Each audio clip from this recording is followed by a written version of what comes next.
ये वाला क्वेश्चन एक आपने कर लिया था i+2j+3 के परपेंडिकुलर वाला याद होगा। इसलिए जो आपने प्रिंसिपल उठाया था वो कौन सा उठाया था कि वेक्टर ए और dot vector B is equals to कितना आना चाहिए 0। बढ़िया। इसके बाद मेरा लग रहा है नेक्स्ट क्वेश्चन भी आपका इसी पर बेस्ड था। तो नेक्स्ट क्वेश्चन भी आपका कह रहा है कि value of N find out करें ताकि आपके दोनों वेक्टर कैसे हो परपेंडिकुलर। आपने इनका डॉट प्रोडक्ट 0 करके निकाल दिया होगा।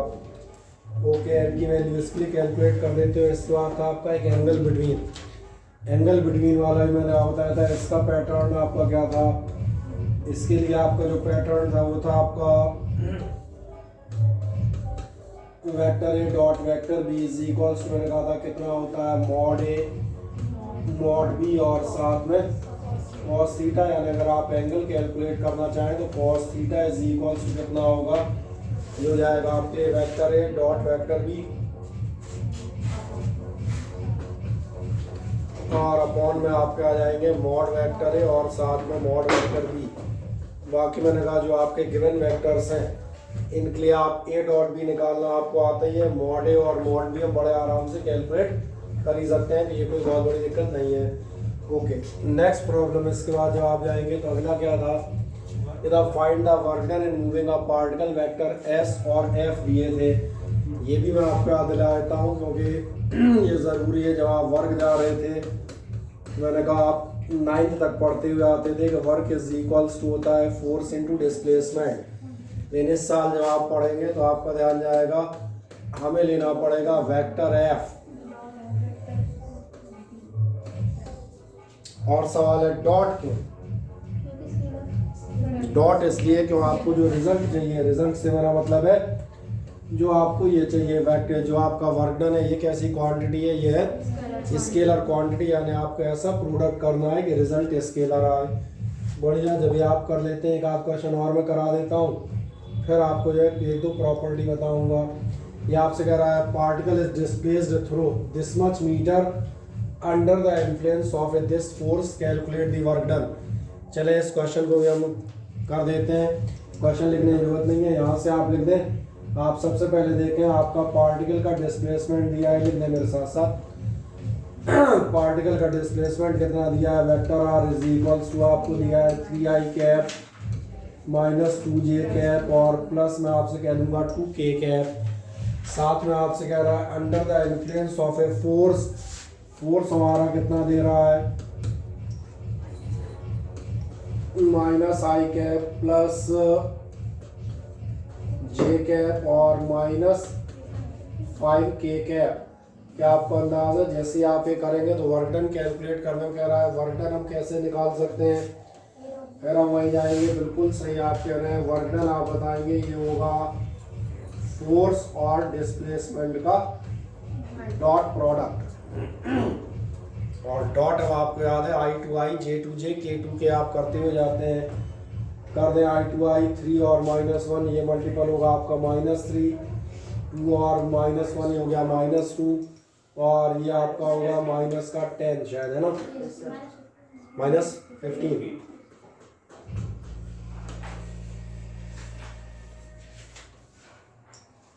ये आपका हो गया टोटल -15 जूल। तो मुझे लग रहा है सारे क्वेश्चन ऐसे हैं एक एक दो दो नंबर लायक कहीं होते हैं और अगर आपका पेपर सही बने तो आप देखेंगे इस टाइप क्वेश्चंस कहीं दिए भी होते हैं।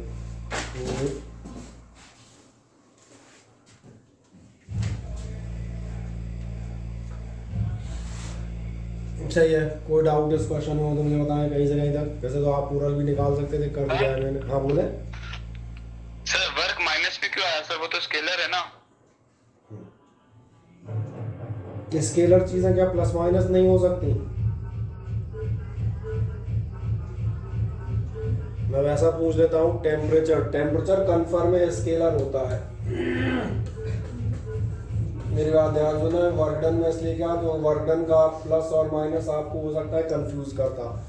मैंने कहा टेम्परेचर की बात कर लेता हूँ। टेम्परेचर 100% स्केलर होता है और ये आपको ध्यान होगा टेम्परेचर जो है पॉजिटिव भी होगा नेगेटिव भी होगा जीरो भी होगा। यहाँ आपका जो टेम्परेचर के पॉजिटिव और नेगेटिव हैं ये आप देखेंगे ये इसके मैग्नीट्यूड के साथ जाते हैं, ये इसके डायरेक्शन नहीं बताते। ये क्या बता रहे होते हैं, इसकी वैल्यू। जैसे आप पॉजिटिव और नेगेटिव टेम्परेचर देखें, ये बताता है जैसे मैं कह दूं आइस का वहाँ आपको टेम्परेचर मालूम है 0 डिग्री सेल्सियस होता है। अगर आपके ऑब्जेक्ट का टेम्परेचर हायर देन दी आइस है, और ध्यान रखना डायरेक्शन नहीं ले रहा, टेम्परेचर हायर से मतलब ऊंचा नहीं कह रहा, मेरा मतलब है टेम्परेचर ज़्यादा है तो पॉजिटिव माना जाएगा +5 +10। और अगर आपके किसी ऑब्जेक्ट का टेम्परेचर बर्फ से कम है तो फिर आप उसे कैसा मानेंगे, नेगेटिव। तो ये प्लस माइनस की खासियत है कि आपका कहाँ पर होता है, ये यूज़ होता है मैग्नीट्यूड पर। और मैं याद दिलाता हूँ, एक्चुअली जो प्लस माइनस हम लेते हैं वो इसी फॉर्म में लेते हैं कि ये चीज़ ज़्यादा है या कम। स्केलर्स का पॉजिटिव नेगेटिव हमेशा ज़्यादा या कम बताएगा, या फिर ये बताता है कि ये प्रॉफिट है या लॉस। जैसे मान के चले आप किसी अकाउंट को बनाए, लोन अकाउंट है ऐसा कोई, तो आपका ध्यान जाएगा लोन अकाउंट में दोनों तरह की एंट्रीज होती हैं, पॉजिटिव भी और आप देखेंगे नेगेटिव भी। तो आप बता सकते हैं इसका मीनिंग क्या है। ये आपने डिपॉजिट किया है वो पॉजिटिव हो गया जो बढ़ रहा है, और जो आपने कम कर दिया वो माइनस हो रहा है। ऐसे आप ध्यान देखना अभी आगे। वैसे आपने हो सकता है केमिस्ट्री में अगर पढ़े हो ये शुरुआती चैप्टर, तो उसमें वर्क डन और इंटरनल एनर्जी पॉजिटिव नेगेटिव बताए जाते हैं। बाकी नहीं भी पढ़े हो तो बताता हूँ वर्क डन पॉजिटिव नेगेटिव का क्या सेंस है। वर्क डन पॉजिटिव नेगेटिव का सेंस ये बहुत सिंपली, मान चले ये मेरे पास एक बॉक्स था, ठीक है, और मान चले इस आदमी ने इस बॉक्स को धकेला, ठीक। अब मुझे बताएं जैसे ही इसको धकेलेगा क्या आपका ध्यान जाता है, इसका वर्क डन नेगेटिव हो जाएगा और इसका वर्क डन पॉजिटिव हो जाएगा। मैंने इसलिए डिटेल में डिस्कस कर दिया कि मुझे अगले एक चैप्टर में वर्क एनर्जी पावर वैसे ही पढ़ाने हैं। मुझे बताएं क्या ये बात सही है कि गलत है, या किसको ये समझ में आती है कि इधर वर्क नेगेटिव हो गया उधर पॉजिटिव हो गया। नहीं आया समझ में भैया? इसलिए क्योंकि मान भी चलेंगे इस आदमी ने 100 जूल वर्क इस पर किया, और जैसे 100 जूल वर्क करेगा ये जो बॉक्स आपका रेस्ट में था इसकी एनर्जी बढ़ेगी, और कितना बढ़ जाएगी,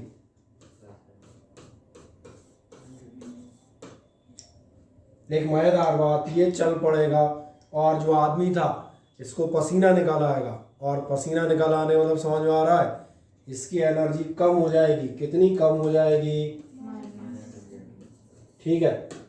और जिन्हें इससे भी नहीं समझ में आता उन्हें मैं उस भाषा में समझाता हूँ जो दुनिया की सबसे जल्दी समझ में आने वाली भाषा है। कौन सी भाषा बता रही? नहीं, मातृभाषा से भी जल्दी आदमी को पैसों की भाषा समझ में आती है। अगर आदमी को पता चल जाए इसमें मुझे 100 रुपये का फायदा है तो उसके बाद उसे कुछ भी समझ में आना बंद हो जाता है। सबसे ज़्यादा उसे वही समझ में आता है। सही कह रहा हूँ? इसलिए मैं आपसे बता देता हूँ, मान के चलें आपने मुझे फीस के तौर पे लेट इट भी 1000 रुपये दिए, चलो 1000 बजाय 500 लेते हैं, 500 का नोट होता है, आपने मुझे 500 रुपये दिए। आप जरा ध्यान देखें क्या उस नोट पे प्लस या माइनस लिखा होता है? नहीं, दैट इज एब्सोल्यूट 500। लेकिन कभी आपने ध्यान दिया जब आप देते हैं तो आपके 500 माइनस हो जाते हैं और मेरे 500 प्लस हो जाते हैं। तो प्लस माइनस का मीनिंग क्या है? रुपए scalar, then why this plus positive and negative. तो ये क्या बता रहे हैं? ये बता रहे होते हैं बढ़ना या कम होना। तो ये ध्यान रखिएगा, स्केलर्स में पॉजिटिव नेगेटिव का ये मीनिंग होता है। जो मैंने आज टेम्परेचर से एक बार चेक कर दिया, एक बार मैंने वर्क डन के केस में जो आपका क्वेश्चन था वो क्लियर कर दिया, और फिर भी मैंने जिसको नहीं समझ में आ रहा हो उसकी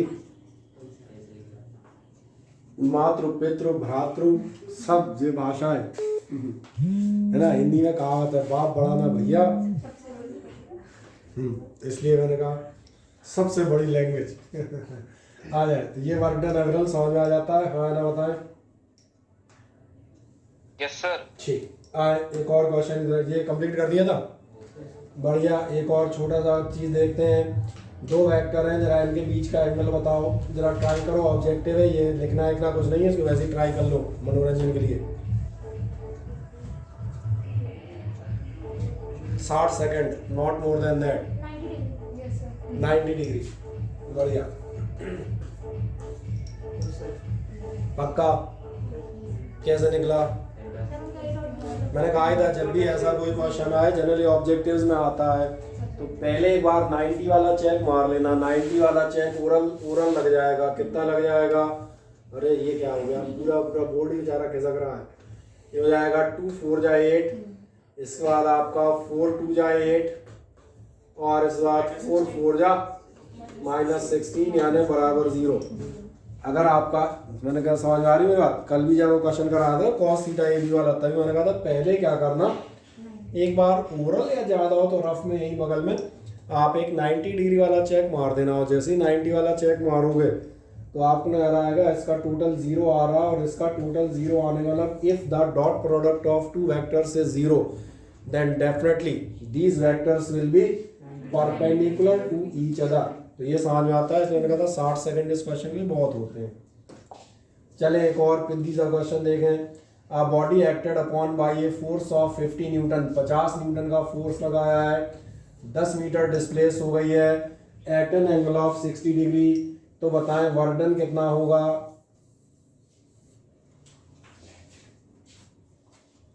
देखें जरा कोशिश करके। कितना कितना कह रही है आस्था?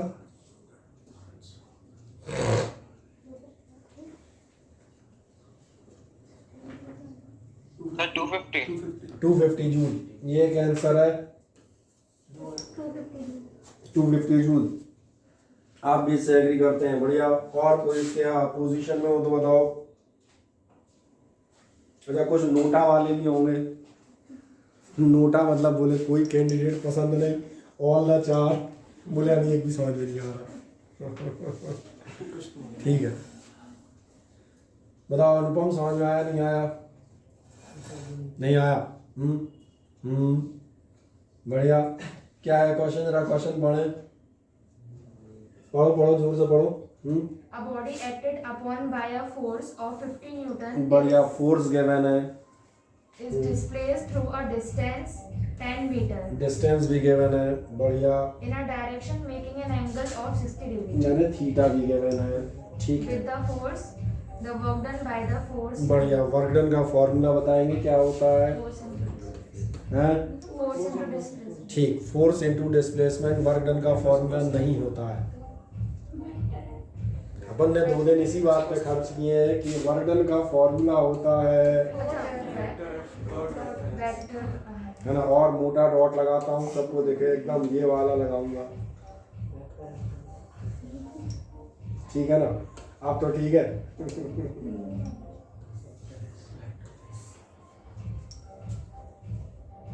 अब अगर आईजे के फॉर्म होते तो डायरेक्ट कर लेते हैं, वैल्यूज दिए हैं, कोई बात नहीं। तो ये हो जाएगा, याद आ गया, vector A dot vector B मतलब ए बी कॉस थीटा। तो समझ में आ रहा होगा बिल्कुल क्लियर कट, कोई दिक्कत? बढ़िया।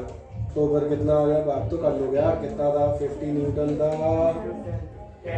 10 था और ये थी आपकी 1/2, 500 का आधा हो जाएगा 250 जूल, दैट्स ऑल। तो मुझे नहीं लगता आपको इसे करने की ज़रूरत है, मुझे कराने की लग रहा है ऐसा, सही ना। कुछ क्वेश्चन तो वैसे ही होते हैं। चले एक इसको आप कर सकते हैं। Particle moves from this position to that position due to a uniform force of this Newton.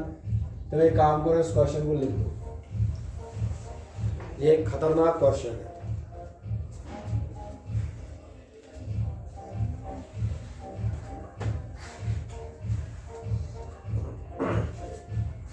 लिख दे आराम से।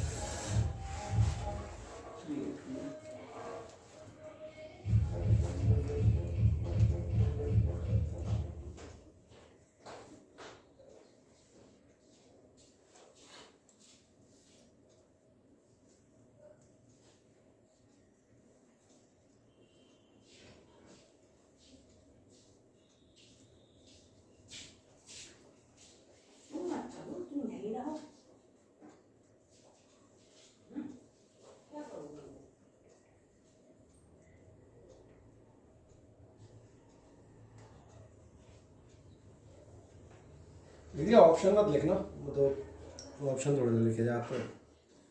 चलिए बताएं क्या आपने क्वेश्चन नोट कर लिया सभी ने?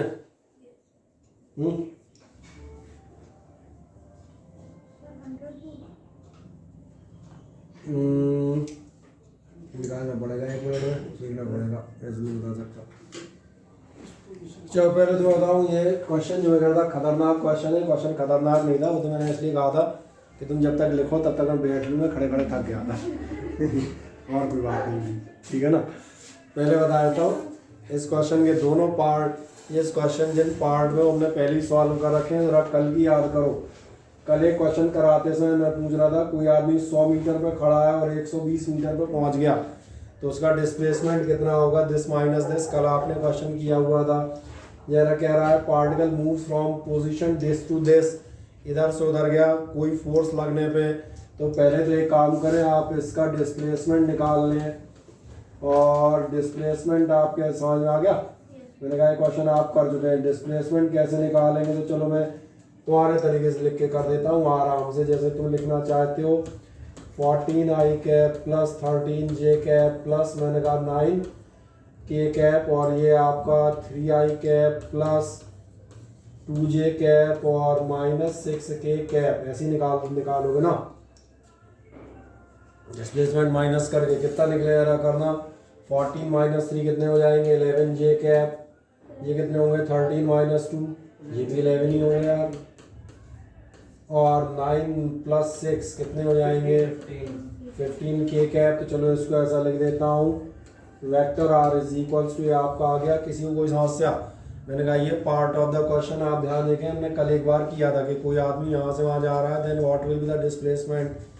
अब आज का पार्ट कर देते हैं। आज का पार्ट क्या कह रहा है, ये इतना फोर्स लगा रहे हैं वो, और कह रहा है वर्क डन कितना होगा। तो वर्क डन कैसे निकालोगे?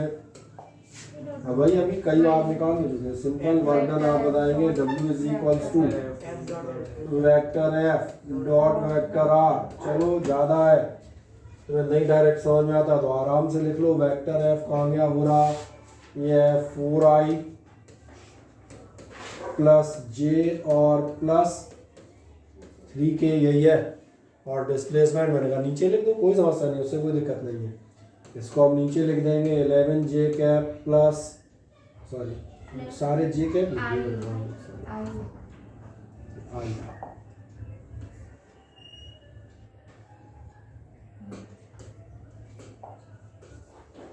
और प्लस कितना था अपना 11 का, ये आपका j कैप था, और प्लस का था आपका 15k कैप। आप तो कर लोगे, अभी नहीं कर पाओगे,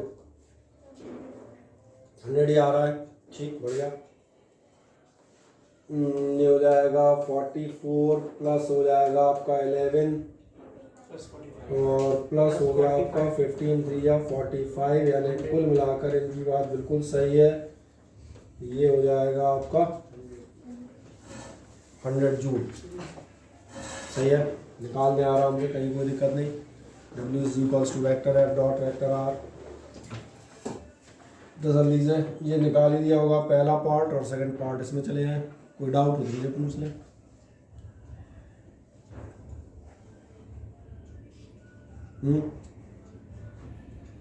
ये लेट कैसे आती है खुशी शर्मा? कल भी तो लेट आई थी।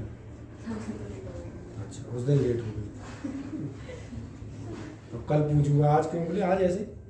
मैंने कहा बहुत दिन से टाइम गुजार रही हूँ तो आज लेट होगी।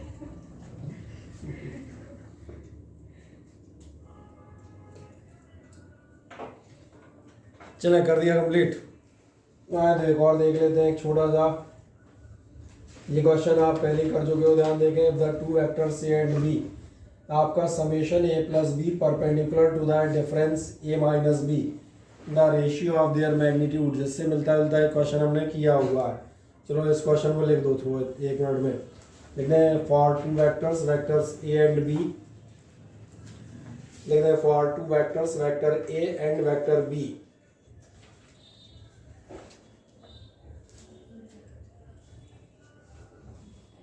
sum vector a plus vector b is perpendicular to the difference vector a minus vector b और फिर जानना चाह रहा है the ratio of their magnitude is, उनके मैग्नीट्यूड का रेशियो आखिरकार क्या होगा।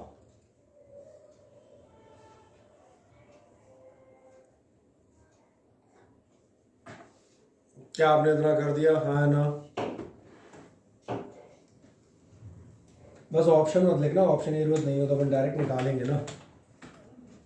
क्या आपके दिए, अब चले आते हैं क्वेश्चन पे। क्या आपको ये ध्यान है, ये क्वेश्चन आपसे कह रहा है कि आपका vector A plus vector B और ये परपेंडिकुलर टू है vector A minus vector B. क्या आपको परपेंडिकुलर वेक्टर्स की खासियत याद है?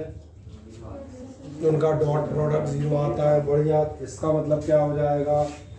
इसका मतलब हो जाएगा vector A plus vector B dot vector A minus vector B बराबर होगा 0 होगा।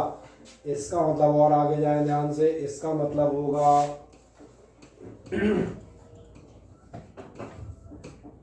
और यहाँ से एक अच्छी चीज निकलेगी, उसको आपको आगे बताऊंगा।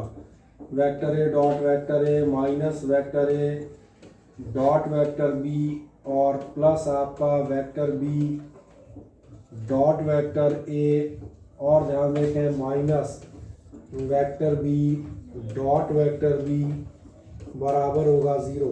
क्या है, क्लियर हो जाता है? अब बहुत ध्यान से इधर देखना, क्योंकि इसके बाद आपको एक खास सी ज़रूरत पड़ेगी। जब आप वेक्टर ए डॉट वेक्टर ए करेंगे तो इसका मतलब होगा ए बी कॉस थीटा कितना लोगे? 0 लेने समझ में आ रहा है को? दोनों ही वेक्टर ए हैं, दोनों ही वेक्टर ए मतलब सेम ही डायरेक्शन में होंगे।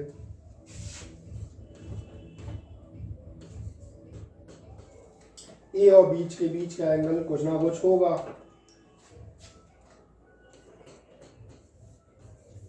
अब तुम पूछोगे बी और ए के बीच कितना होगा, तो मैंने भैया जितना ए और बी के बीच होगा उतना ही बी और ए के बीच होगा, अलग थोड़ा ना हो जाएगा। इसलिए वो भी क्या होगा, माइनस बी डॉट कॉस। क्या ये समझ में आता है? इससे एक महान बात आपको मिलेगी, ये शॉर्टकट रिजल्ट के तौर पे याद रखेंगे। अभी मैं इंपॉर्टेंट फैक्ट बताऊंगा, उसमें भी दिखा दूंगा। पहली बात ध्यान से देखें, वेक्टर ए डॉट वेक्टर ए,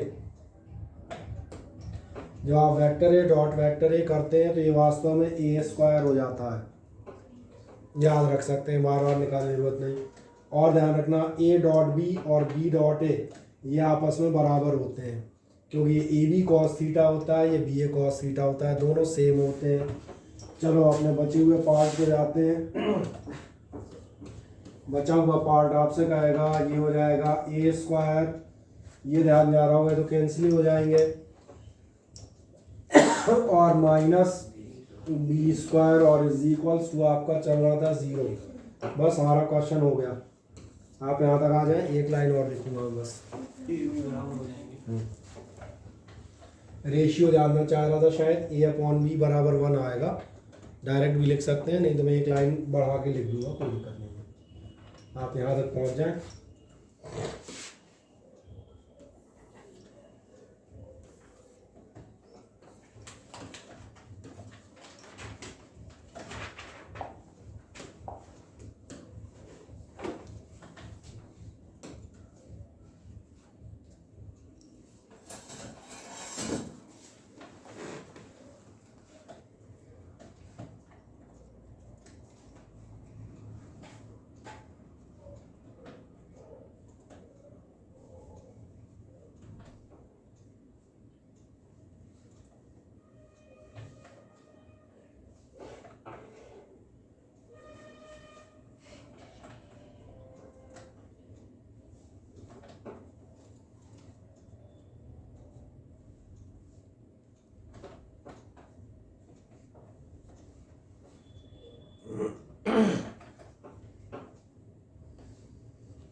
कर दिया।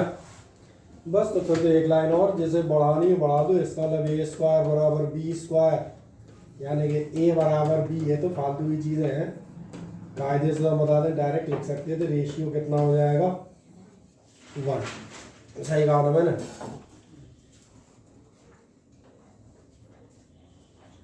ए स्क्वायर बराबर B square, A is equals to B होगा, या आपसे रेशियो पूछ रहा है तो हम बता देंगे ए बाई बी 1 होगा, कि रेशियो ये दोनों बराबर है तो रेशियो कितना आना चाहिए 1। तो मैंने कहा तो फॉर्मेलिटी थी, मेन तो ये क्वेश्चन सॉल्व हो गया। कोई दिक्कत हो यहाँ पे?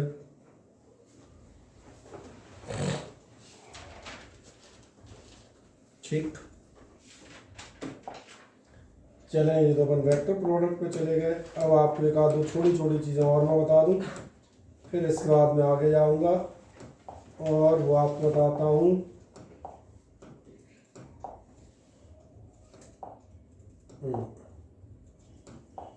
वैसे हमने इनका इस्तेमाल किया हुआ है, इसलिए इनका सवाल पहले लगवा दिया ताकि आपको याद रहे, और जब यहाँ जाएंगे शायद ये हमने क्वेश्चन कर लिए थे, है ना।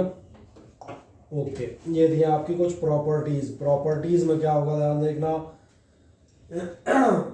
आपका जो डॉट प्रोडक्ट है जरा ध्यान देखो, डॉट प्रोडक्ट एक स्केलर क्वांटिटी होती है, ये आपको मालूम है। आपकी पॉजिटिव होगी अगर angle between the vectors is acute, यानी कि लेस देन 90 हो। कारण समझ में आता है क्यों? मैं कारण आपको बता देता हूँ। मान चले मैं वर्क डन की बात कर लेता हूँ। वर्क डन आपको मालूम है, वर्क डन कितना होता है, यानी कि एफ एस और साथ में कॉस थीटा, और ये चीज़ भी हम आगे एक चैप्टर आएगा उसमें अलग से फिर डिटेल में दिखाएंगे। इसलिए मैं शुरुआत इन्हीं चैप्टर से करता हुआ जाता हूँ कि आप में से कुछ लोगों को वहाँ तक याद रहे। क्या आपका ध्यान है कि वर्क डन की वैल्यू कॉस थीटा पे भी डिपेंड कर रही है, और अगर आप लोगों ने कॉस थीटा की वैल्यू पढ़ी है, क्या आपको ध्यान है कॉस थीटा की वैल्यू अगर मैंने कहा थीटा लेस देन 90 डिग्री है, यानी कहा जाए थीटा कैसी है, एक्यूट एंगल, यानी और स्पष्ट लिखता हूँ थीटा है 0 डिग्री से 90 डिग्री के बीच में। कॉस 30, 45, 60 कोई सा भी चेक कर लो, सारी वैल्यूज आपकी क्या आती हैं, ये सारी वैल्यूज आती हैं +1/2 +√3/2 एटसेट्रा। यानी इस केस में आपके W की जो भी वैल्यू आएगी, जो भी इंटू डिवाइड होके आएगी, ये कंफर्म है वो कैसे आएगी, तो ये वर्क डन कहलाएगा पॉजिटिव वर्क डन। अब एक और चेक करते हैं। मान चले मैंने कहा आपसे कि आपका जो थीटा है वो कैसा एंगल है, theta is obtuse angle. Obtuse angle माने मालूम है थीटा 90 डिग्री से ग्रेटर है, यानी आप कहना चाह रहे हैं थीटा है ग्रेटर देन 90, यानी मैं कह सकता हूँ 120, 135 या ऐसा कुछ है। जब cos 120, 135 देखेंगे तो सेकंड क्वाड्रेंट में cos थीटा की वैल्यूज होती हैं -1/2, -√3/2 एंड सो ऑन। अभी आपका ध्यान नहीं गया, जब आप एफ एस cos थीटा में ये वैल्यू रखेंगे तो आपका वर्क डन कैसा आएगा,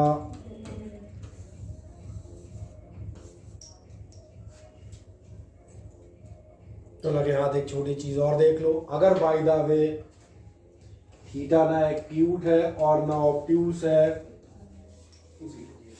तो ध्यान क्या होगा, इस कंडीशन में आपका वर्क डन कितना आएगा 0। तो एक्चुअली पढ़ा तो हम डॉट प्रोडक्ट रहे थे, पर हमने पढ़ा वर्क डन दिया।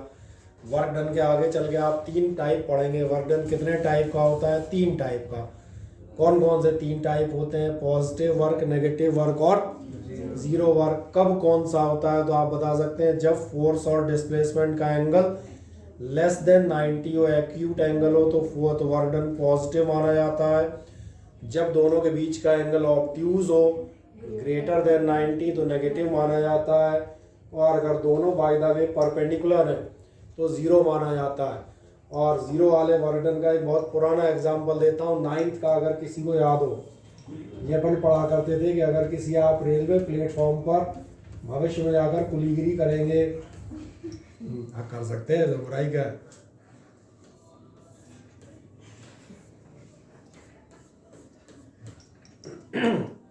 तो आप जो लगेज इधर से उधर ट्रांसफर कर रहे होते हैं, आपका वर्क डन कितना होगा, क्यों वर्क डन 0 होगा ध्यान जाता है, क्योंकि आप ध्यान से देखें जो आपका डिस्प्लेसमेंट है वो डिस्प्लेसमेंट होता है अलोंग द हॉरिजेंटल, और जो आपका फोर्स ऑफ ग्रेविटेशन है वो कहाँ काम कर रहा होता है, वर्टिकल। तो फिर आपका वर्डन हो जाएगा 0। और इस हिसाब से तो कोई अच्छा आदमी फंस गया तो आपको पैसे नहीं देगा, कहेगा वर्डन बाय यू 0, तो पैसे कहेंगे तुम्हारा वर्डन 0 है, देख लो। तो बेटा तो उससे पैसे किस किस बात के मांगोगे मुझे बताओ? Against friction. अगेंस्ट फ्रिक्शन, क्योंकि ध्यान देखना आप यहाँ से चलते चलते यहाँ तक गए होंगे और आपको याद होगा फ्रिक्शन यहाँ पे लगता है। आप जहाँ जा रहे होंगे फ्रिक्शन कहाँ लगेगा, उसके against 180 degree. 180 degree acute angle है कि ऑब्ट्यूस? 90 से बड़ा है भैया, इसमें इतना क्या सोचना है, 180 बड़ा होता है कि 90 है? इसका मतलब ध्यान जाएगा यहाँ आपका वर्डन होगा नेगेटिव, यानी आपकी एनर्जी लॉस हुई और उस एनर्जी लॉस के बदले आप उससे डबल चार्ज ले सकते हैं। इसलिए समझ में आया? मेरे यहाँ पढ़ोगे तो भविष्य सुरक्षित रहेगा, कहीं भी फंस जाओगे तो मेरी याद आएगी, फिजिक्स में बचाएगी है ना। इसलिए अपना नारा क्या है, सुरक्षित भविष्य के लिए यही पढ़े। चलो ये समझ में आ जाती है। एक चीज बताती है कम्यूटेटिव। कम्यूटेटिव नाम सुना हुआ है? कम्यूटेटिव नाम आप देखेंगे तीसरी चौथी क्लास से जो आपका पहला चैप्टर होता है, तो ये आपने ध्यान दिया एनसीईआरटी में पहला चैप्टर तीसरी चौथी क्लास से हमेशा फिक्स है, नंबर सिस्टम चेक कर लेना। कम्यूटेटिव ये कहलाता है जो आपसे बताता है 2 इंटू 3 बराबर होता है 3 इंटू 2 या 2 प्लस 3 बराबर होता है।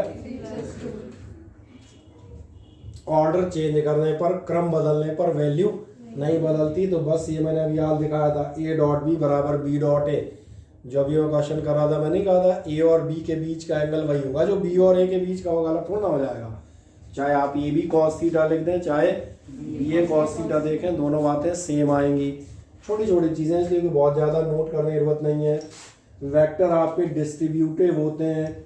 डिस्ट्रीब्यूटिव लॉ ध्यान था, X bracket Y plus Z, आप दोनों से मल्टीप्लाई करते थे, एक बार एक्स को वाई से डिस्ट्रीब्यूट कर देते हैं और एक बार जेड से। चेक कर लें, ये आपको मिल जाएगा। अगर ऐसा है एक बार बी से कर लेना और एक बार सी से कर लेना, ठीक। ये आप कर चुके हैं, कल इसका सवाल नहीं आया ध्यान। ये भी कॉस थीटा होता है, तो कॉस थीटा कैसे निकालते हो, ऐसे निकालते हो ना, D dot B upon mod A mod B करके। एक सवाल कल ही तुमने किया है, ठीक। अब scalar products of two vectors will B minimum, जबकि कॉस थीटा आपकी होगी सी बराबर आपका ए क्रॉस बी है। ये क्या लिखा है, अच्छा कॉस थीटा बराबर 0 लिखिए, ठीक है। जब आपका मिनिमम कब होगा, जब आपकी थीटा कितनी हो जाएगी, थीटा पर यहाँ पर होगी ये ए डॉट बी हो जाएगा, ठीक है ना। और थ्रू और मिस टाइप है, चलो कोई दिक्कत नहीं, मैं उसको सही कर देता हूँ। आपका मिनिमम कब होता है, जब मैंने कहा कॉस थीटा मिनिमम होगी, यानी कि आप कह सकते हैं थीटा बराबर कितना होगा 90 डिग्री। वो आप प्रूव कर चुके हो। दो परपेंडिकुलर वेक्टर्स का डॉट प्रोडक्ट क्या होता है, 0 हो जाता है, बढ़िया। और कोई प्रॉपर्टी इसके अलावा दिखती है, the scalar product of two non zero vectors vanishes when the vectors are orthogonal. और ये कैसी लैंग्वेज है, ये दमदार अंग्रेजी और कुछ नहीं। सही कह रहा हूँ, देखो ना ध्यान से। Scalar product of two non zero vectors, अगर दो नॉन जीरो वेक्टर हैं, बड़े लिए छोटे क्यों लें, 15,000 न्यूटन और 16,000 किलोमीटर की यात्रा करके आया। वैनिशेस, वैनिशेस मतलब क्या कहता है, खत्म हो जाता है। When the vectors are orthogonal, orthogonal मतलब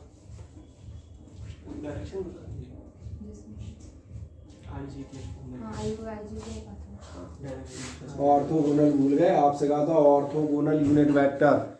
ये यूनिट वेक्टर ऑर्थोगोनल मतलब म्यूचुअली परपेंडिकुलर होते हैं, इसलिए कहा था अंग्रेजी भी साथ साथ ठीक रखिएगा।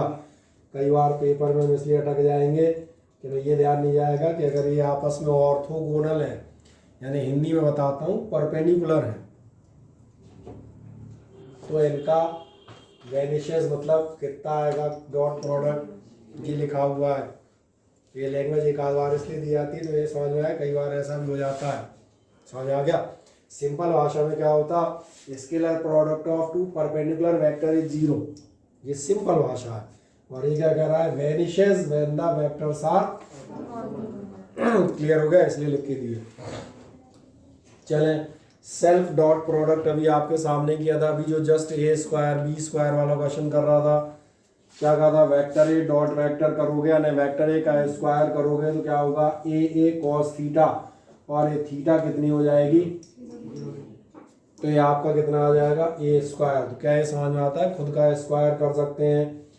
ऐसे आप देखना यूनिट वेक्टर हैं आई जे और के या कोई भी वेक्टर, इनका प्रोडक्ट आपका कितना आएगा, 1 आएगा। ठीक, अब ये एक बार और प्रूव करूंगा। अब इस फॉर्मूले पर हम जाएंगे, ये फॉर्मूला आप पढ़ चुके हैं। अभी जो आप डॉट प्रोडक्ट निकाल रहे थे, फोर्स बराबर 3i cap 4j cap, displacement बराबर 3i कैप 5j कैप, तो ऐसे निकाल रहे थे ना। ax bx i2i multiple ay by j2j multiple az bz यानी k2k मल्टीपल। इस फॉर्मूले को हम प्रूव भी करेंगे अभी बस। ठीक, अब एग्जाम्पल देख लेते हैं। एग्जाम्पल आप पढ़ चुके हैं कम से कम 2। वर्क डन आपको मालूम है, constant work is defined as the W is equals to fs cos theta, या आप कह सकते हैं vector f dot vector s। कोई समस्या तो नहीं। ठीक, ऐसे आप ध्यान देखना। एक आप देखें पावर आपको मालूम है क्या होती है, पावर होती है वर्क डन। और अगर आपने डिफरेंशियल पढ़ लिया है, और अगर मगर नहीं पढ़ ही लिया है, तो ये नहीं अगर क्या होता है, पढ़ लिया है भैया। पावर ध्यान है, पावर क्या होती थी, rate of work done with respect to time. अब ऐसे बोलेंगे, क्या आपने ध्यान दिया, ये आपका हो जाएगा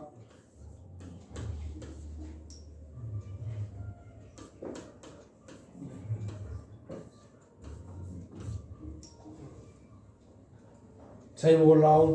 तो एक महान बात देखो ध्यान से, क्या दिख रहा है, ये तो एफ है, D by D T S, अब भी नहीं जाना है, डिस्प्लेसमेंट अपॉन टाइम।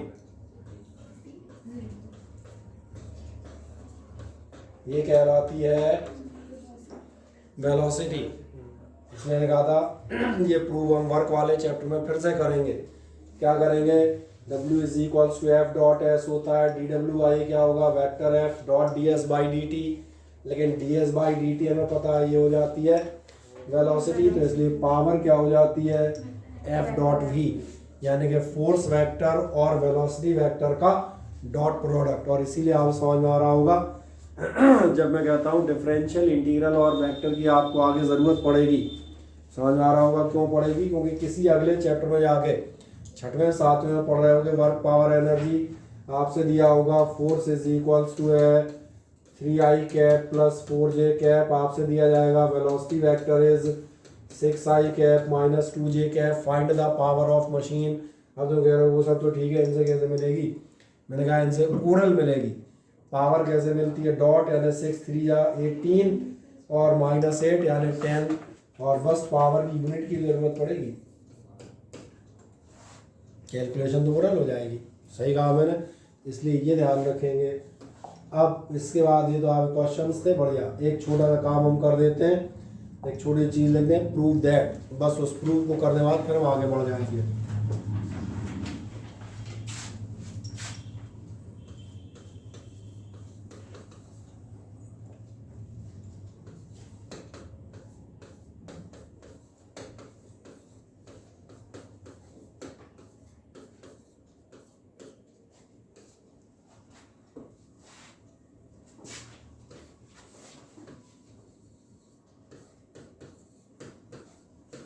ये आपका a1i cap plus a2j cap plus a3k cap, और यहाँ आपने लिया है b1i b2j और प्लस b3k कैप। इसको हमें प्रूव करना है, ये इज इक्वल्स टू होता है, आप इस्तेमाल कर चुके हैं, सिर्फ मैं इसको प्रूव कर दूंगा a2 b2 और प्लस a3 b3। तो एक सवाल बना है, हम प्रूव कैसे करेंगे इस पर जाते हैं बस।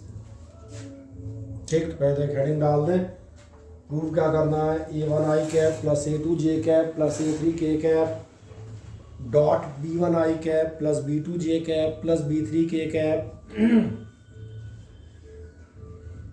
इज इक्वल्स टू आपको मिल जाएगा A1 B1 plus A2 B2 plus A3 B3।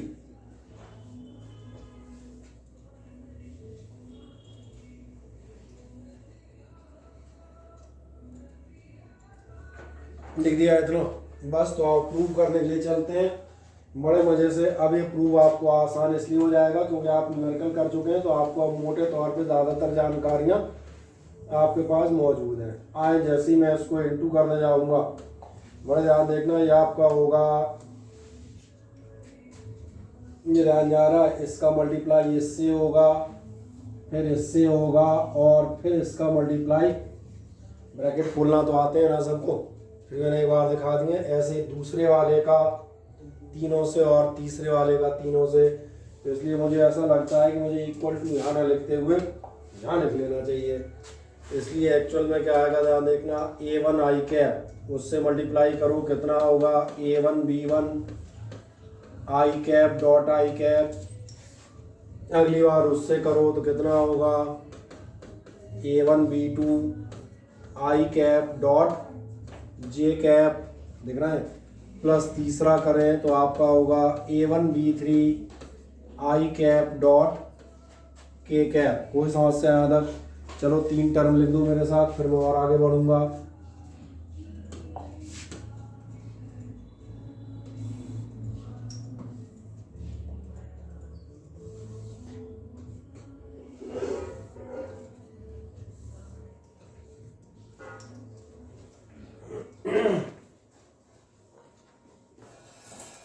और ऐसा है, ये ब्रैकेट तुम भी खोल सकते थे, ऐसे कोई महान काम नहीं कर रहा है, तो ब्रैकेट ही ओपन कर रहा हूँ।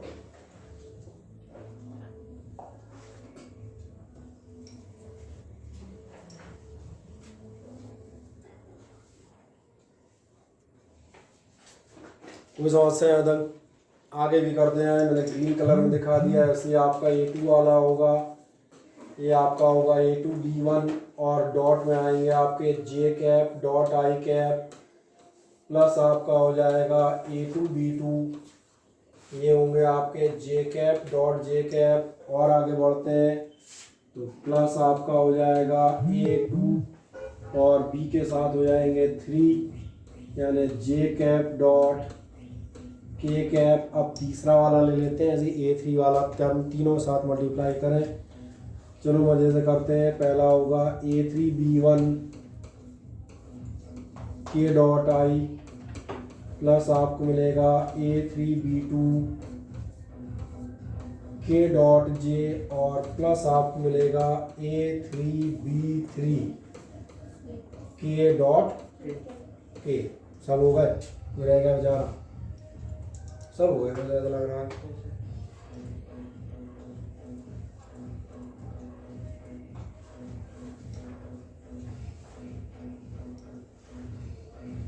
ठीक है, अब इनमें से पहले मैं एक काम करता हूँ, कुछ खास टर्म्स ले लेता हूँ।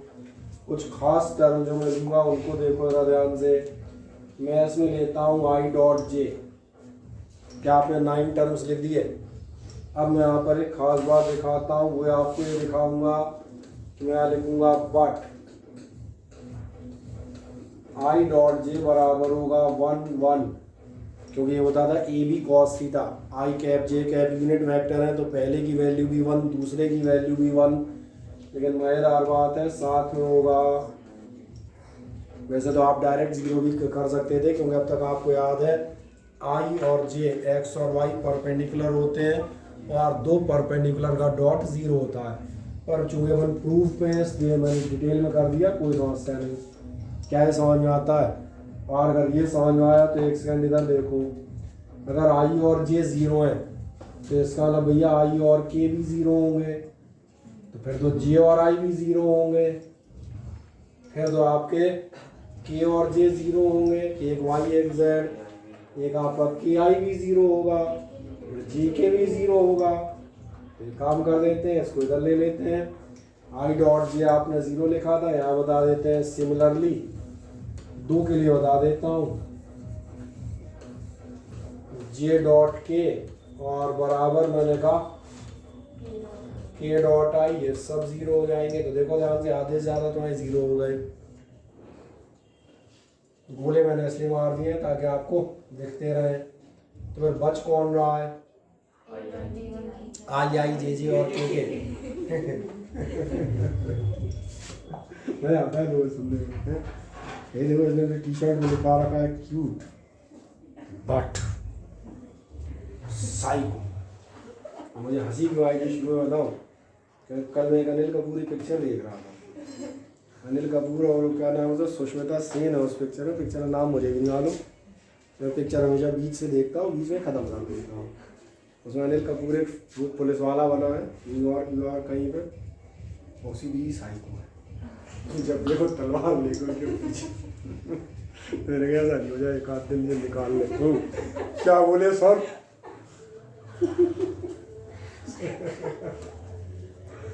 अंग्रेजी क्या करेंगे, दिखाए देख लो।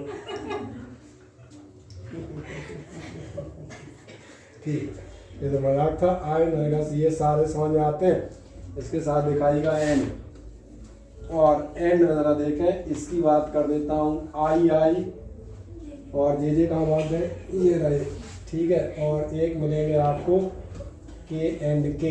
आ जाओ, एंड आप बताएंगे आई डॉट आई, ये इक्वल्स होगा 1 1। और अभी आपसे थोड़ी देर पहले वेक्टर ए डॉट वेक्टर ए पूछ रहा था, मैंने कहा था दोनों एक्स एक्सिस पे एंगल कितना होगा, 0 डिग्री। इसका मतलब ये कितना हो जाएगा, 1। समझ में आ रहा है? ऐसे आप देखना। सिमिलरली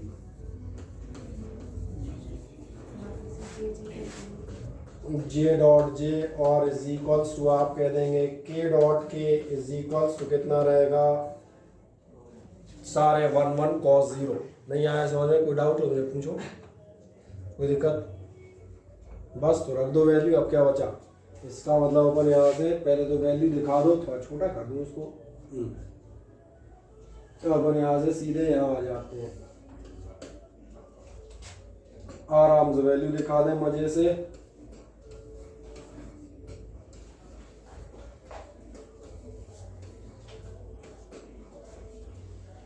और पूरा मनोरंजन करना हो तो फिर ऐसे करो,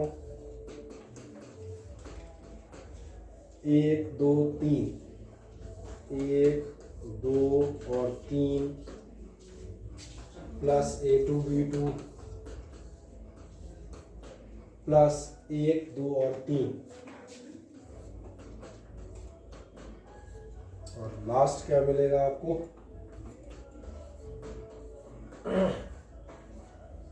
मिल गया। बस हो गया प्रूव। और एक फर्जी लाइन बढ़ा दी बीच में। इसका मतलब आप सिंपली क्या कह सकते हैं, आप कह सकते हैं vector A dot vector B is equals to A1 B1 plus A2 B2 और प्लस हमारे लिए है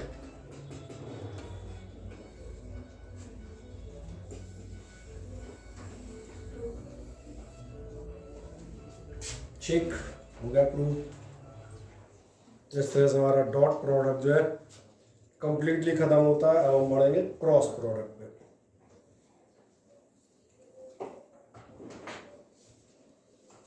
तो सालों वेक्टर अलजेब्रा अपना लगभग फिनिश अप हो गया।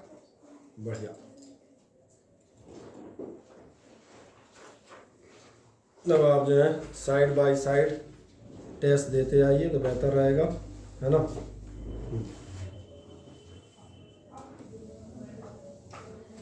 चले यहाँ समझ में आ गया, इसमें कोई डाउट? अब एक नेक्स्ट चीज़ आपके स्टार्ट करते हैं। और अगली चीज़ क्या है स्टार्ट करेंगे, ये स्टार्ट करता हूँ क्रॉस प्रोडक्ट। क्रॉस प्रोडक्ट आपको अब नाम से समझ में आ रहा होगा। पहली बात तो ध्यान देखना, इसको आप लिखते हैं दो वेक्टर्स के बीच क्रॉस के निशान से। और एक मैं बात बताता हूँ, इसका जो टोटल आता है वो आपका आता है mod vector A mod vector B, cos के बजाय हो जाते हैं साइन थीटा। और सबसे गलत बात, इसके साथ आता है एक एन कैप, क्योंकि एन कैप बता रहा है ये यूनिट वेक्टर है। इसका मतलब ये कहीं ना कहीं डायरेक्शन बताएगा। एन कैप 3 टाइप के होते हैं, आई जे और के। या तो एक्स एक्सिस बता रहा होगा, या वाई बता रहा होगा, या जैसा भी जब जैसी कंडीशन होगी। पहले तो क्रॉस प्रोडक्ट की एक हेडिंग डाल दो, एक लाइन लिख दो, फिर मैं तुम्हें आगे बताता हूँ। क्रॉस प्रोडक्ट की हेडिंग डाल दें जरा, डाल दिया आपने। इसमें नीचे आप लिख दीजिएगा the result of this product is a vector quantity. क्या बताएंगे? The result of this product is a vector quantity of this product is a vector quantity. इसका रिजल्ट आपका स्केलर नहीं आएगा, कैसा आएगा? वेक्टर आएगा। और जब वेक्टर आएगा तो दिखा दें, vector A cross vector B is equals to mod vector A mod vector B sine theta N cap.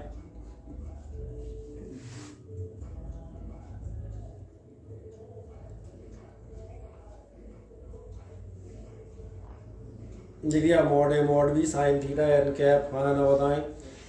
अब सवाल है एन कैप क्या है, तो इसके लिए हमें बताना पड़ेगा। नीचे आप बताएंगे where n cap is that unit vector, where n cap is that unit vector which gives, n cap is that unit vector which gives the direction of cross product. n cap is that unit vector which gives the direction of cross product। क्या ये समझ में आता है? हाँ ना। अगर ये समझ में आता है तो फिर आप सवाल बना भैया डायरेक्शन तो देगा पर होगा कहाँ। इसके लिए ध्यान देखना, आप एक लाइन लिखेंगे, नीचे आप बताइएगा इट इज डिसाइडेड बाई। बिल्कुल सही कह रहे हैं आप, it is decided by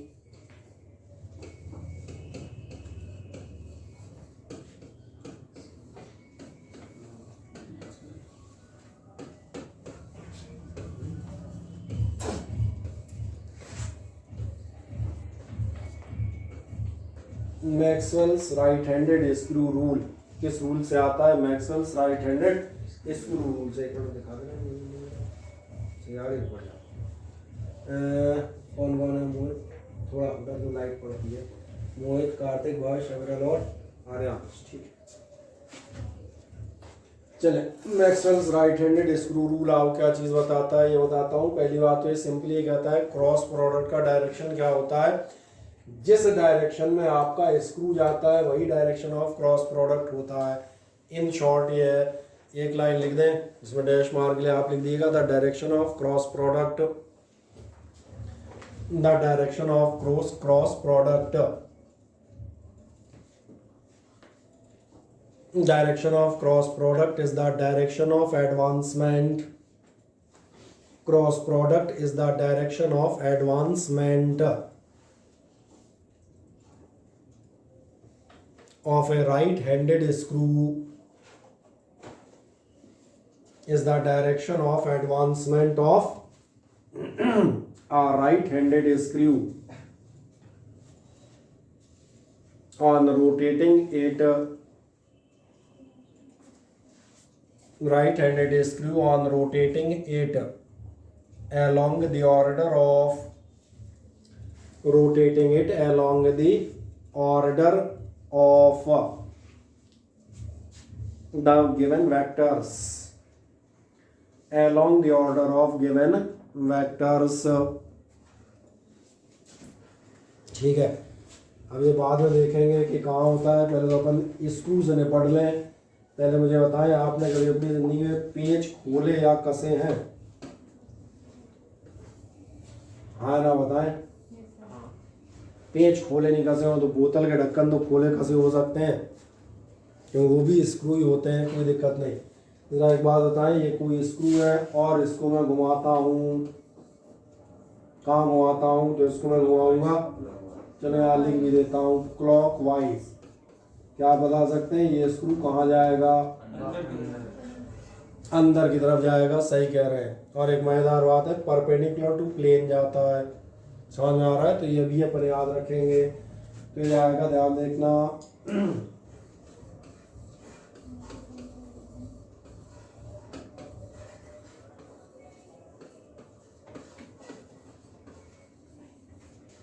plane की स्पेलिंग यही होगी कि AIN होगी?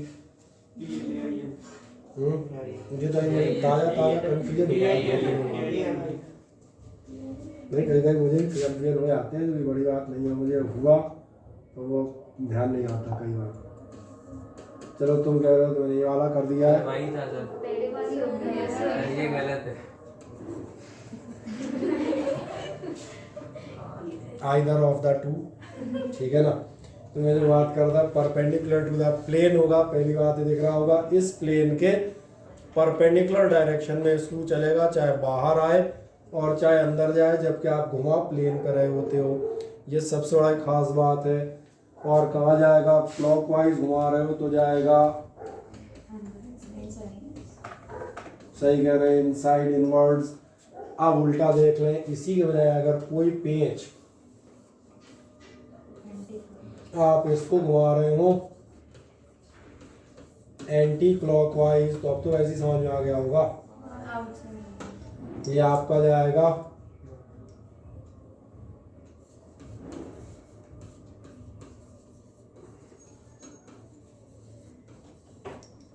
परपेंडिकुलर। अब फिर मुझे प्लेन लिखना पड़ेगा, बड़ी दिक्कत है यार।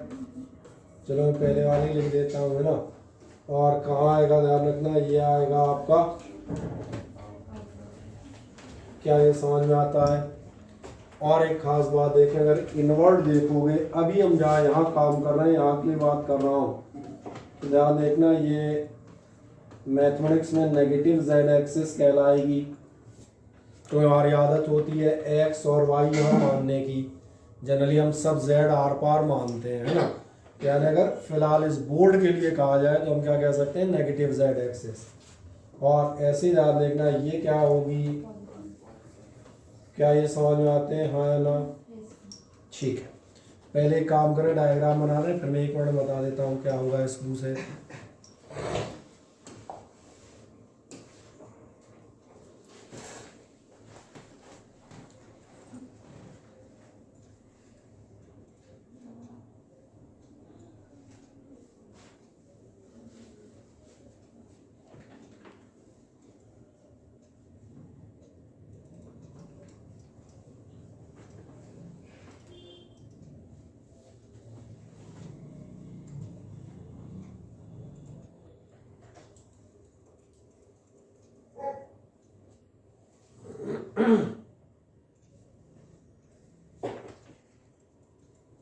कहीं कोई दिक्कत हो समझने में तो मुझे बताइएगा, उसके हिसाब से फिर देखेंगे।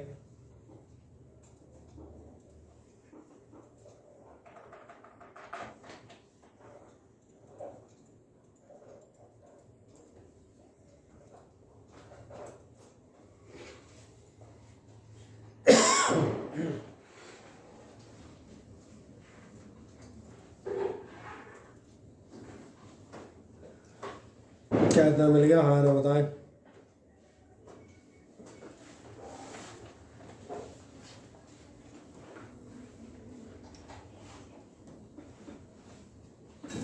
अब एक एग्जांपल ले लेते हैं, ध्यान से देखें। मैं मान चलता हूँ ये आपके दो वेक्टर्स हैं,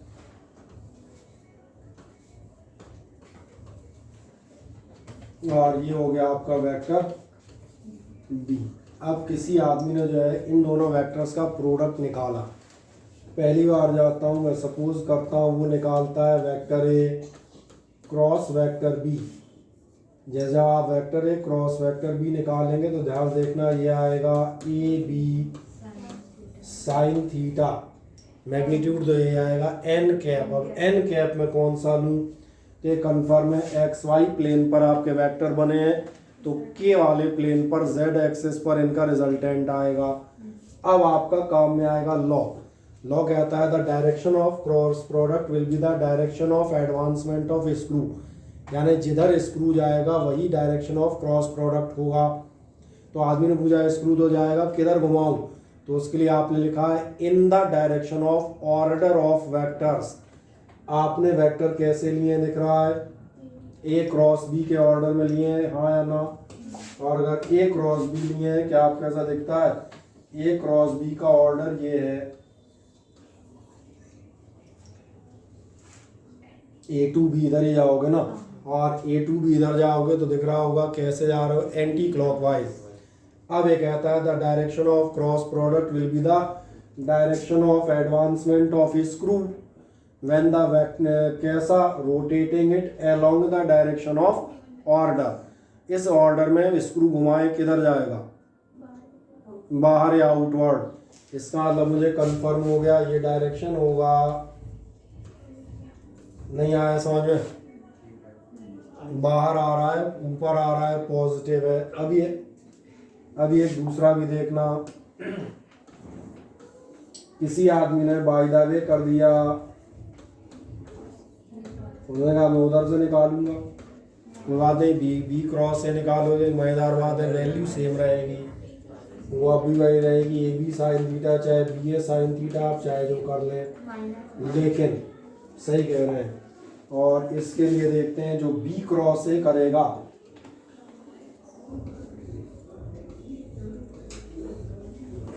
ये कंडीशन है और वो कंडीशन बी, उसका ऑर्डर हो जाएगा B2A। इसका मतलब वो घूम रहा है क्लॉकवाइज, और क्लॉकवाइज घूमने का मतलब सही है। और इससे एक महान बात और पता चलेगी, इससे ये पता चलती है कि आपका A क्रॉस B और B क्रॉस A बराबर नहीं होते हैं।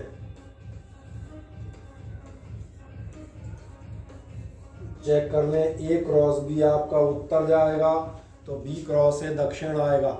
और इसी चीज़ को हम पढ़ते थे negative vector, A cross B और B क्रॉस A दोनों एक दूसरे के जस्ट नेगेटिव यानी कि अपोजिट वेक्टर होते हैं। क्या ये समझ में आता है, हाँ या ना? यहाँ से दोनों बातें मिल जाती हैं, क्रॉस प्रोडक्ट का डायरेक्शन कैसे निकालेंगे और उनका आपस में रिलेशन क्या होगा, तो मज़े से फिगर बना दें और एग्जाम्पल एक कंप्लीट कर दें तो मिल जाएंगे आपको।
कोई समस्या किसी को?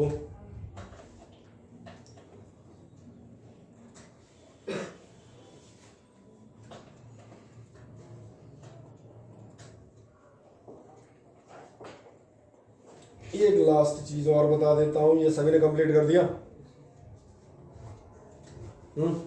ठीक है।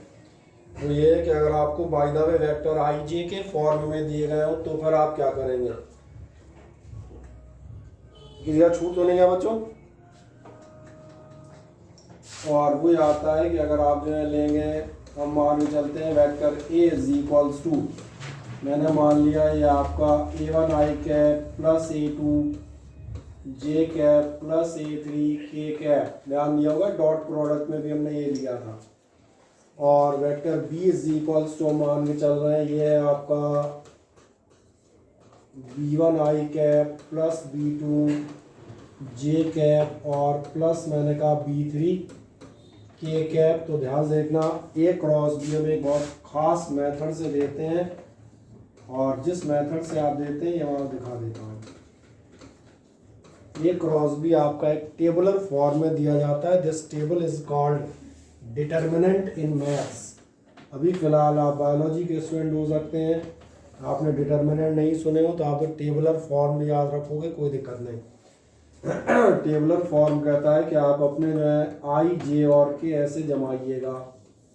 ये रहे आई जे और के, यही तीन टुकड़े होंगे। पहले वेक्टर्स में आई जे के कितने हैं वो आप चेक कर लीजिएगा। और वो आपके कितने होंगे,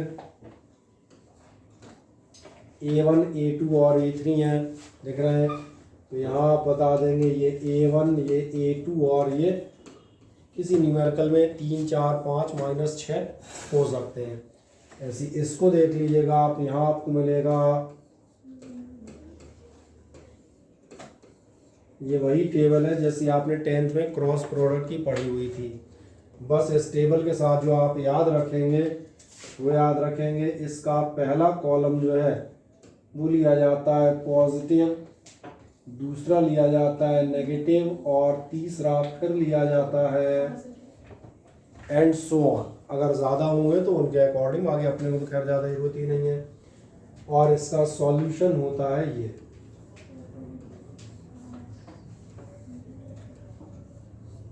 अब आप पूछेंगे मतलब मैं दिखाता हूँ, एक बार देख लें अपने आप क्लियर हो जाएगा। जब आप लेते हैं आप देखना आई कैप, सबसे पहले आप आई कैप ही लेंगे।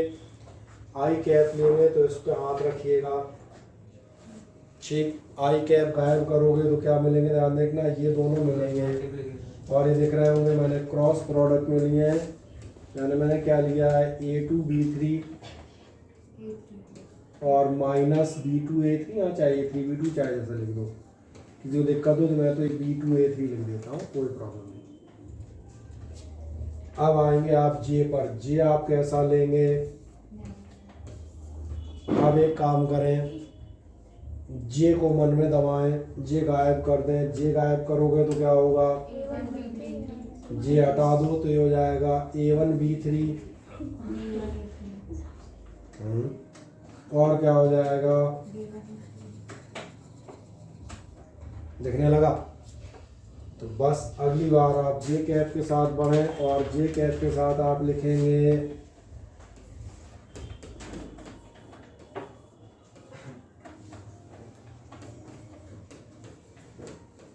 अभी एक और बच गया है, पर उसके लिए मैं यहाँ लाइन नहीं खींचने वाला, वो आपको सीधा देखना पड़ेगा। के कैप हटा दो, यही दोनों बचेंगे। कौन कौन बचेंगे,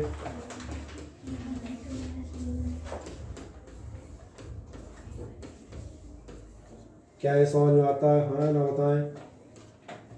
बस तो एक काम कर दें, मज़े से इस सॉल्यूशन को कॉपी कर दें और क्या करोगे, यही करते आए हो, तुमने कौन सा नया काम करना है। दिखा दें वेक्टर ए बराबर इतना, vector B is equals to इतना, तो ए क्रॉस बी का रिजल्ट आप देते हैं इस डिटर्मिनेंट से। सॉल्यूशन उसका मैंने पूरा नीचे एक बार लिख दिया है।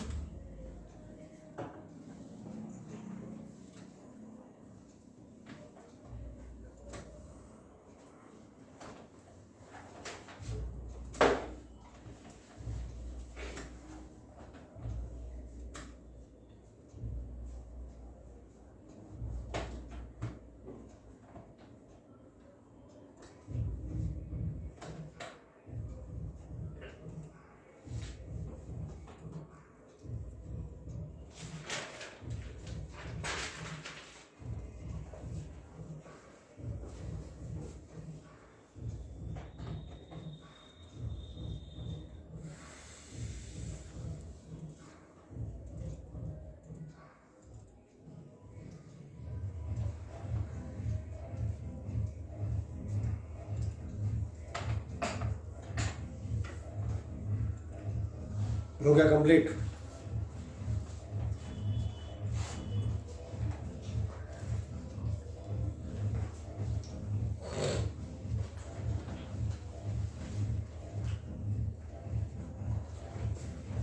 दूसरा क्या अनुभव,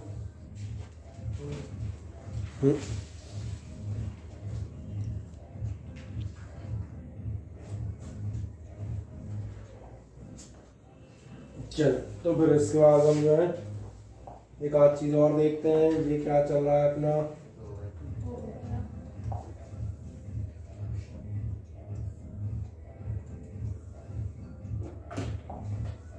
ये रहा vector product of two vectors, जो आप बताएगा द वेक्टर प्रोडक्ट और cross product of two vectors क्या है, is defined as a magnitude equal to the product of the magnitudes.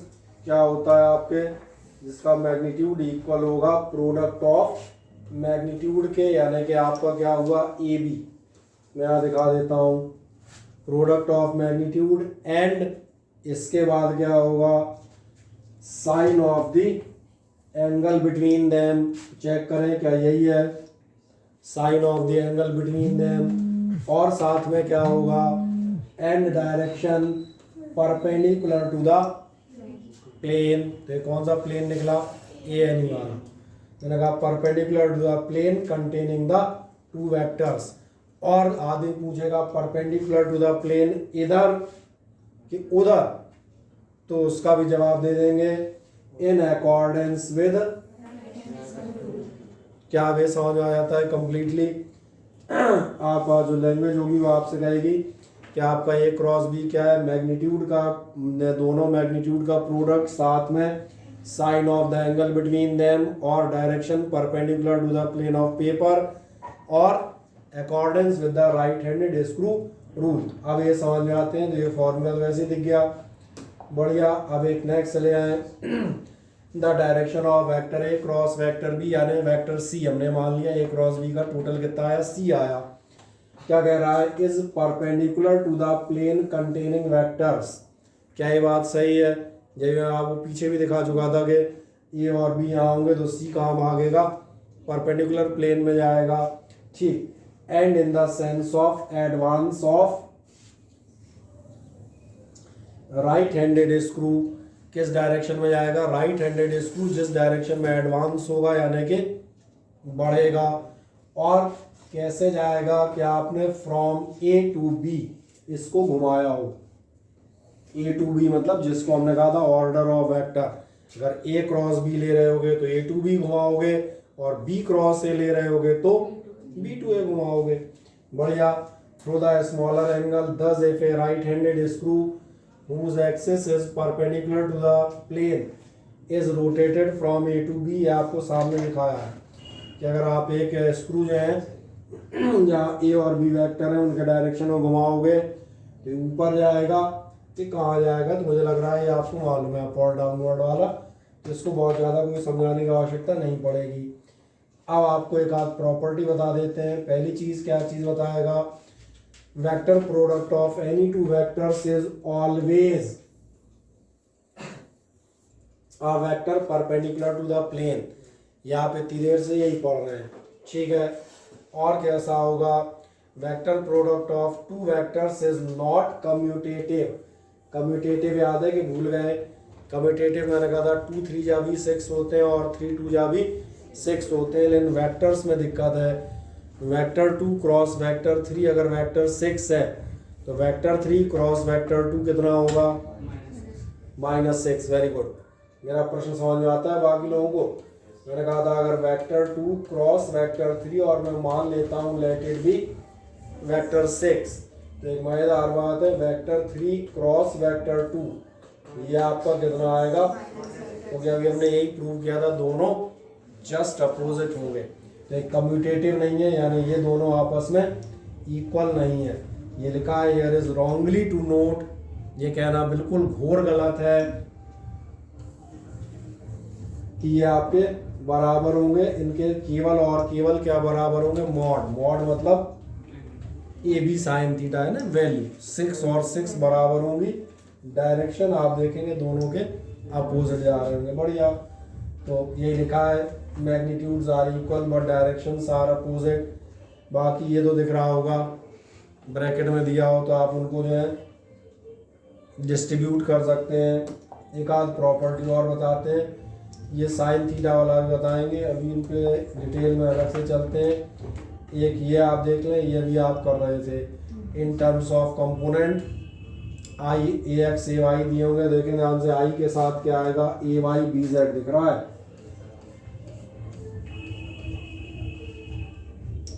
Minus A Z B Y. आप कहेंगे के कैप के साथ क्या देखेगा, के कैप चेक करा देता हूं, के कैप के साथ है ए एक्स बी वाई,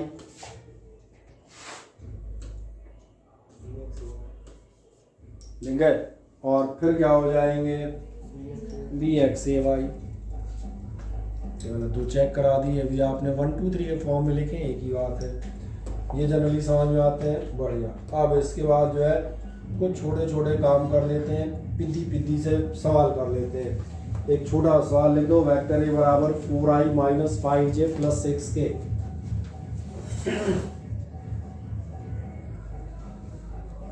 और वेक्टर बी बराबर लिख दिएगा 3i plus 6j minus 7k।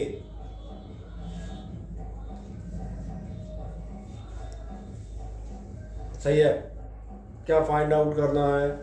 पहला तो मनोरंजन है, कर लोगे? डायरेक्ट बता दूं कितना होगा। ए प्लस बी, वैसे तुम एक के ऊपर एक लिख के कर सकते हो। लग रहा है हो जाएगा 4 और 3 7i माइनस 5 और है 6, कितना होगा? प्लस का 1 है ना, सही हूँ। और 6 और माइनस 7 हो जाएगा माइनस का। ये तो हमने कहा एंटरटेनमेंट था। अब ए माइनस बी तुम कर सकते हो, ए डॉट भी तुम बहुत सारे निकाल चुके हो। हम असली सवाल पे जाते हैं, हम जाते हैं ए क्रॉस बी निकालें। ए क्रॉस बी कैसे निकालोगे? ये 3 तो नहीं करूँ ना, तो बहुत सारे कर चुके। आओ ए क्रॉस बी तुम कैसे करोगे, इसको हम दिखाते हैं। एक्चुअली ए क्रॉस बी आप ऐसे करेंगे कि आप इनके लिए बनाएंगे डिटर्मिनेंट, एक आई, एक जे, एक आपका के। खास बात ये पॉजिटिव, ये आपका नेगेटिव और ये फिर से पॉजिटिव, इसलिए लिख देता हूँ ताकि आपको ध्यान रहे। अब पहले वेक्टर के नंबर लिखना 4 माइनस 5 और 6 दिख रहे हैं। पहले वेक्टर के नंबर, पहले वेक्टर के नंबर है आपके 4 माइनस 5 और 6। कोई डाउट? दूसरे वेक्टर के नंबर है आपके 3 6 और माइनस 7। तो दूसरा वेक्टर हो गया आपका 3। और जो बात कर रहा था, हम कहाँ से स्टार्टिंग लेंगे?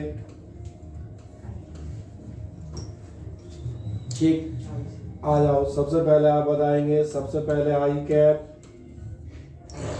चलो आराम से कर देता हूँ। सबसे पहले होगा माइनस 5 इंटू,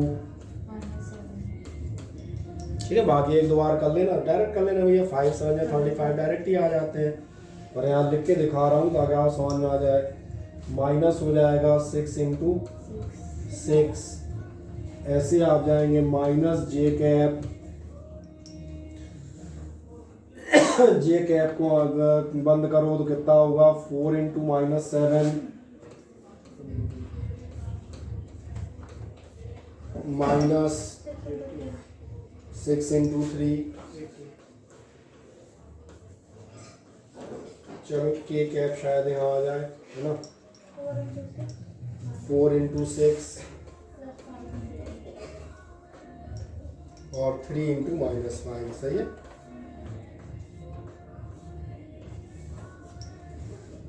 अब तो कर सकते हो यार,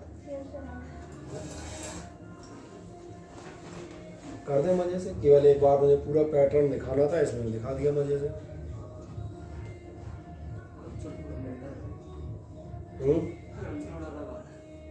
आंसर आ रहा होगा आपका माइनस का I cap plus 46j plus 39k plus 46j, बिल्कुल आएगा। प्लस तो 39k और प्लस आप कहेंगे 39k, ठीक है, यही है।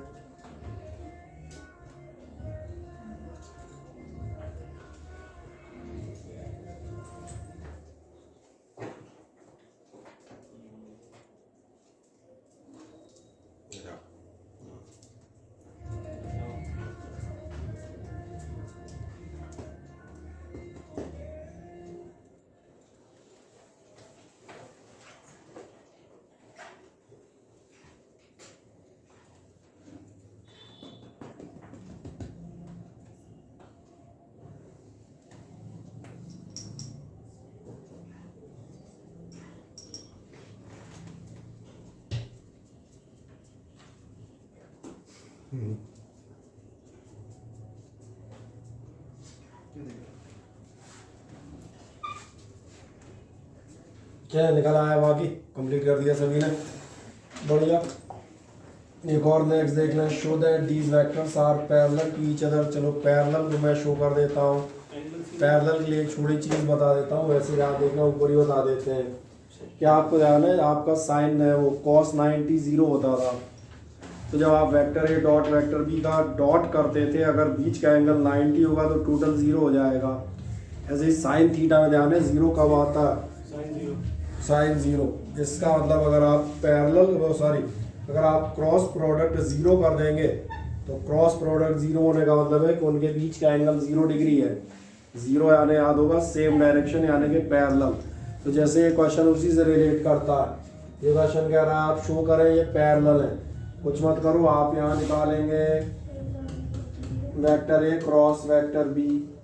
आ जाओ, vector A cross vector B निकालोगे तो मैं एक बार फिर से दिखा देता हूँ।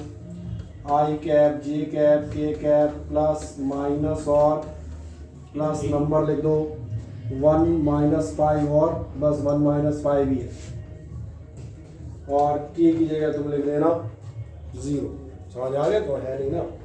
और b बराबर कितना है 2i - 10j, तो होगा 2i - 10j। ये भी नहीं है, बढ़िया, ये भी आपका 0 हो गया। समझ में आ गया? 0 लिखने का कारण आ जाए 1 मिनट में यहाँ पर a क्रॉस b की वैल्यू तो आप लिख लेंगे, नंबर से लिखना है केवल i j k में।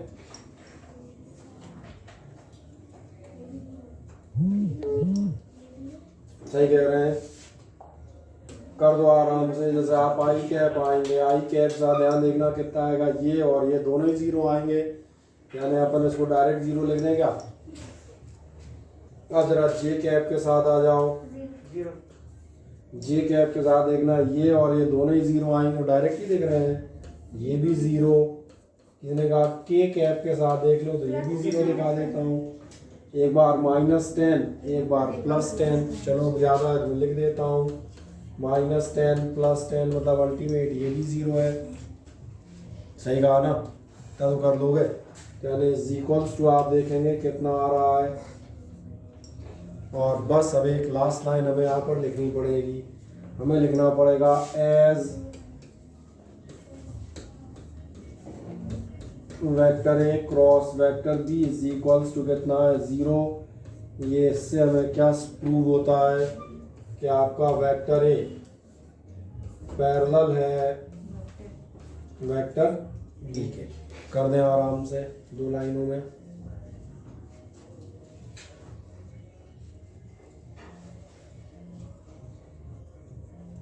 कर लेंगे, हाँ ना बताएं। तो अब क्रॉस प्रोडक्ट में कोई समस्या किसी को कहीं से कहीं तक जनरली नहीं,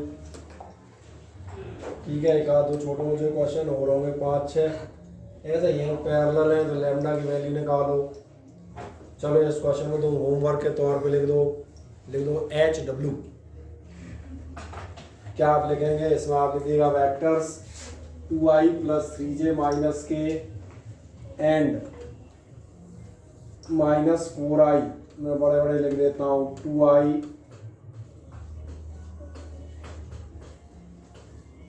और दूसरा बनेगा -4i - 6j और -λk are parallel. Then find value of lambda. ये हो गया क्वेश्चन, ठीक है। अब आप इसको कैसे करेंगे ये भी बता देता हूँ। आप इसके लिए क्या करेंगे, आप बताएंगे vector A cross vector B बराबर आना चाहिए 0। क्रॉस प्रोडक्ट 0 कर देना, आपका आ जाएगा। अब मैं आपको एक शॉर्टकट बताता हूँ।